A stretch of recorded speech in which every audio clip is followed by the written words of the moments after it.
మరిన్ని అప్డేట్ చూద్దాం. కోనసీమ జిల్లా జగ్గన్న తోటలో జరిగే ప్రబల తీర్థానికి అంతర్జాతీయంగా ఎంతో గుర్తింపు ఉంది. అది సంక్రాంతి సందర్భంగా కన్నుల పండుగగా సాగుతుంది. ఈ ఏడాది రాష్ట్ర ప్రభుత్వం గుర్తించిన పండుగ ప్రబల తీర్థం ఘనతను సాధించింది. సర్కారే ఈ పండుగను వైభవంగా నిర్వహిస్తోంది. కోనసీమ జిల్లా జగ్గన్న తోటలో ఏకాదశ రుద్రుల ప్రబల తీర్థానికి 5 శతాబ్దాల చరిత్ర ఉంది. ఇంతకీ ప్రభలు అంటే ఏంటి? ప్రబల తీర్థం ఎలా నిర్వహిస్తారు? మా ప్రతినిధి బలరాం అందిస్తున్న గ్రౌండ్ రిపోర్ట్. కోనసీమ సంస్కృతి సంప్రదాయాలకు ప్రతీక అయిన ప్రభల తీర్థానికి అన్ని ఏర్పాట్లు చకచక సాగుతున్నాయి. ప్రస్తుతం మనం గంగలకూరు అగ్రహారం అనే గ్రామంలో ఉన్నాం. ఇక్కడ ప్రభల తీర్థానికి సంబంధించి ఒక ప్రభ తయారవుతూ ఉంది. అసలు ప్రభ అంటే ఏంటి, ప్రభల తీర్థానికి ఉన్న ప్రాముఖ్యత ఏంటి, దీన్ని తయారు చేసే విధానం ఏంటి, ఎటువంటి జాగ్రత్తలు తీసుకుంటారు, ఇవన్నీ కూడా కొంత మీకు చూపించే ప్రయత్నం చేస్తాను. ప్రస్తుతం కొంతమంది ఇక్కడ మనతో పాటు ఉన్నారు, వారితో మాట్లాడించే ప్రయత్నం చేస్తాను. సార్ నమస్తే అండి. ప్రభల తీర్థం ప్రత్యేకత ఏంటి, ఏం చెప్తారు? ఈ ప్రబల తీర్థం 450 సంవత్సరాల పైబాటు నుంచి జరుగుతోందండి. ఇది ఆకాశరుద్రుల తీర్థం అండి. సంక్రాంతి 3వ రోజున కనుమ రోజున ఈ తీర్థం జరుగుతూ ఉంటుందండి. అంటే ఒక ప్రభ తయారు చేయాలంటే ఎన్ని రోజుల ముందు నుంచి మీరు కసరత్తు చేయాల్సి ఉంటుంది? 3 డేస్ అండి. 3 రోజుల నుంచి 3 డేస్లో మాకు భోగి పండు రోజు ముందు అయిపోతుందండి ప్రభ. అంటే ఒక సెంటిమెంట్ కూడా ఉంది కదా, ప్రభ ఏదైతే పంట పొలాల నుంచి వెళ్తాదో ఆ పంటకి చాలా మంచి జరుగుతుంది, ఆ యజమానికి చాలా మంచి జరుగుతుంది అని ఒక సెంటిమెంట్ కూడా ఉంది. ఇప్పటికే దాన్ని నమ్ముతూ ఉన్నారు అందరూ. ఇప్పుడండి అక్కడ ఇదివరకు పంట పొలాల నుంచి ఎక్కువ పంట పొలాల నుంచి మించు ఒక 50-60 ఎకరాల మించి వచ్చేవాళ్ళం. ఇప్పుడు ఇంచుమించు ఇది ఒక 15 ఎకరాల మించి వెళ్తున్నాం. ఇంకా దగ్గరగా ఆ 15 ఎకరాల వాళ్ళు ఏ రోజు కానీ మీరు ప్రభను తీసుకెళ్తున్నారు. మాకన్నా ముందు వెళ్ళి గంగలకూరు ప్రభ కూడా అలాగే వెళ్తుంది. ఆ ప్రభ తొక్కుతుంది, అగ్రహార ప్రభ తొక్కుతుంది. ఏ రోజు కూడా వాళ్ళకి డిస్టర్బెన్స్ చేయలేదు. వాళ్ళు ఆనందంగా ఈ శివాలయం ప్రభలు తొక్కుతున్నాయని వాళ్ళు ఆనందంగా ఫీల్ అయ్యారు. తర్వాత వాళ్ళు ఊడ్చుకునేప్పటికీ వాళ్ళకి ఒక బస్తా పండింది, ఒక 5 బస్తాలు ఎక్కువ పండి, ఒక బస్తా పండింది, ఒక ఎకరానికి ఒక కొంచానికి ఒక బస్తా పండింది, 5 బస్తాలు పండి వాళ్ళు చాలా ఆనందపడుతూ అయ్యో మా స్థలం నుంచి ఈ దేవాలయం 2 ప్రభలు వెళ్తున్నాయి అని చాలా సంతోషంగానే ఉన్నారు. అంటే ఈ ప్రభ తయారైనప్పుడు దీని రూపు ఏ రకంగా వస్తుంది, దీని బరువు ఎంత ఉంటుంది, ఇదంతా కూడా ఇప్పటికీ చాలా మంది తమ భుజాల మీద మోసుకుంటూ తీసుకువెళ్తూనే ఉంటారు. ఎక్కువగా యువత అందరూ కూడా పార్టిసిపేట్ చేస్తూ ఉంటారు కదా. ఇది దీని కన్స్ట్రక్షన్ కట్టడం మొత్తం చెక్క, కర్ర.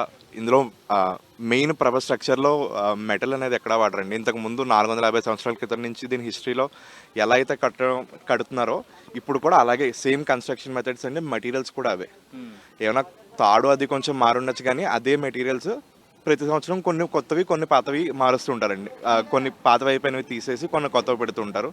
ఇది ఇంచుమించు ఒక 250 నుంచి 300 కిలోగ్రాములు బరువు వరకు ఉంటుందండి. కానీ ఇందులో ఆలోచించదగ్గ విషయం ఏంటంటే ఇక్కడ కట్టే దగ్గర నుంచి గుడి దగ్గర నుంచి ఒక 100 నుంచి 200 మీటర్ల దూరం ఉంటుందండి.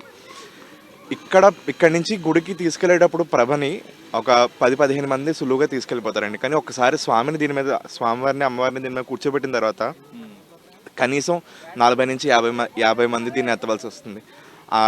ఒక్కసారి స్వామిని కూర్చోబెట్టేటప్పటికి అదో రకమైన శక్తి, దాని శక్తి అనాలో బరువు అనాలో మరి తెలియదండి. కానీ ఇక్కడి నుంచి మోసుకెళ్ళిన 15 మంది మళ్ళీ దాన్ని మోసుకుని ఇంకెక్కడికి తీసుకెళ్లారు, ఇంకా జనం కావాలి. రైట్. అంటే ఈ ప్రభల తీర్థం తయారు చేయడం అనేది ఒక 3 రోజుల ప్రక్రియ. 3 రోజుల ముందుగా స్టార్ట్ చేస్తూ ఉంటున్నారు. దీని వెనుక గ్రామస్తులందరూ సహాయ సహకారాలు ఉంటాయా, లేదంటే ఇదేమైనా ఒక కుటుంబానికి సంబంధించి పరంపరంగా కొనసాగుతున్నది ఏమైనా ఉంటుందా? ఇదంతా కూడా గ్రామస్తులు అందరూ కలిపి చేసుకునేదండి. ఇది ఏదో ఒక కుటుంబం వారు చేస్తారని కాదు. అంటే మా ఊరిలో ఉన్న ఆచారం ప్రకారం అంటే ప్రభల తీర్థానికి అయ్యే ఖర్చు ఒక కుటుంబం వారు భరిస్తారు మా ఊరిలో. కానీ దీన్ని తయారు చేయడం, దీన్ని ఇక్కడి నుంచి తీసుకెళ్ళడం, తీర్థానికి మళ్ళీ తీసుకెళ్ళడం అంతా కూడా ఊరందరూ కలిపి చేసుకునేదండి. ఏదో ఒకళ్ళు చేసేది కాదు. ఎందుకంటే ఇంత పెద్ద కార్యం జరగాలంటే దేవుడి సహకారం ఉండాలి, మొత్తం గ్రామం అంతా సహకారం ఉండాలి.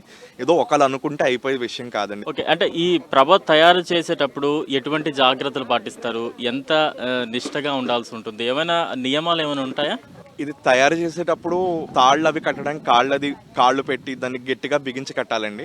ఆ బలం రావాలి దానికి. ఎందుకంటే దీన్ని తీసుకెళ్ళినప్పుడు 40-50 మంది మోస్తారు. మోసినప్పుడు కింద పడేయడం జరుగుతుంది, ఎత్తడం జరుగుతుంది, తిప్పుతారు.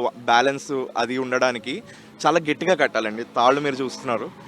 సో అది కట్టినప్పుడు మామూలుగా పొలంలో పని చేసినప్పుడు ఎలా కడతారో మోపుల వేళ కడతారు, అలాగే గట్టిగా కాళ్ళు వేసి కడతారండి. కానీ ఒకసారి బేస్ స్ట్రక్చర్ తయారైపోయిన తర్వాత మళ్ళీ ఇంక దీని మీద ఎవరు కూర్చోవడం కానీ కాలు పెట్టడం కానీ జరగదు. ఇంకా స్వామివారి అమ్మవారిని కూర్చోబెట్టిన తర్వాత భుజాల మీద ఉంటుందండి ప్రభ, ఇంకా ప్రభ మీద ఎవరు ఉండరు. వన్స్ ఈ ప్రభలు అక్కడికి వెళ్ళిన తర్వాత మళ్ళీ రాత్రి రిటర్న్ అయ్యేటప్పటికి ఏ టైం అవుతుంది? వన్స్ తెచ్చిన తర్వాత నెక్స్ట్ ప్రాసెస్ ఏంటుంటుంది? ఇది ఉదయం 5 గంటల నుంచి ఉత్సవం ప్రారంభమవుతుందండి ఆ గ్రామాల్లో. ఫస్ట్ మసులపల్లి భోగేశ్వర స్వామివారు జగ్గంతోట ఉత్సవంలో కొలువు తీరుతారండి. ఆ స్వామివారు మిగిలిన ప్రమణెంట్లకు కూడా ఆతిథ్యం స్వాగతం పలుకుతూ ఉంటారు. అలాగే ఒక్కొక్క ఊరి నుంచి ఒక్కొక్క ప్రభ, దూరంగా ఉన్న నేదునూరు ప్రభ, కలంక ప్రభ, ముక్కామల ప్రభ, ఇరుసుమండ ప్రభ, వ్యాఘ్రేశ్వరం, పులేటుకూరు, మసలపల్లి, తర్వాత గంగలకూరు, పాలగుమ్మి, గంగలకూరు అగ్రహారం. గంగలకూరు అగ్రహారం ప్రభల ప్రత్యేకత ఏంటంటే ఈ రెండు ప్రభలు కూడా పంట చేలను దాటుకుని అప్పర కౌశిక దాటుకుని కూడా ఈ జగ్గంతోట తీర్థంలోకి కొలువు తీరుతాయండి.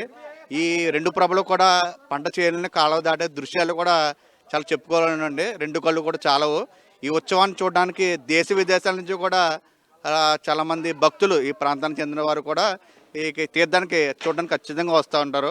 ఉత్సవానికి సంబంధించి 2020లో ప్రధాని మోడీ గారు కూడా మా శివకాయ స్వీతి సభ్యులకి ఈ ఉత్సవానికి ఏకాదశి రుద్రుల ఆశీస్సులు అందరిపై ఉండాలని చెప్పి కూడా శివకాయ స్వీతి సభ్యులకి మోడీ గారు లేఖను అందించారండి. అలాగే శృంగేరి పీఠాధిపతి గారు కూడా శివకాయ స్వీతి సభ్యులకి లేఖను అందించారు.